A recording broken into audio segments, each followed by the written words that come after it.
Аблай, қайдасың балам? Ойнамын. Не істеп жатсың балам? Ойнап жатырмын.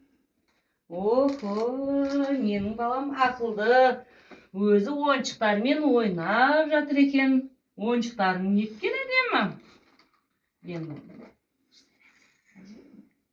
Әжесіне не сап?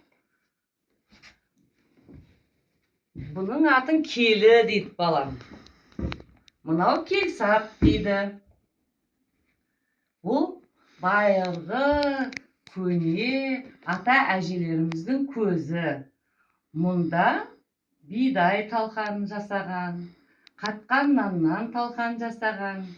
Ата әжелеріміз ары бері көшкенде диірмен қып өзімен алып жүрген. Сен маған тарыдан талқан жасап бересің ба балам? Мен саған тары сап берейін. Ал енді түйе қойшы балам. Кәні? Ой, бәрекелді. Менің балам талқан жасап береді. Кәні? Ой, жарайсың. Бізде қазір наурыз айы. Наурыз айында біз бидай түйіп, дәнді дақылдарды түйіп, наурыз көже жасаймыз. Аблай, кәні құрт бар ма мұнда? Жарайсың. 7 түрлі дақыл салып, біз наурыз көже жасаймыз. Күріш саламыз, бұршақ саламыз, гречка саламыз. Мынау не?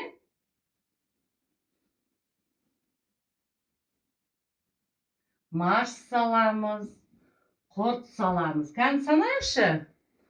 Маш, күріш, гречка, овия, күріш, май, ет салып, қайнатып, наурыз көже жасаймыз, е?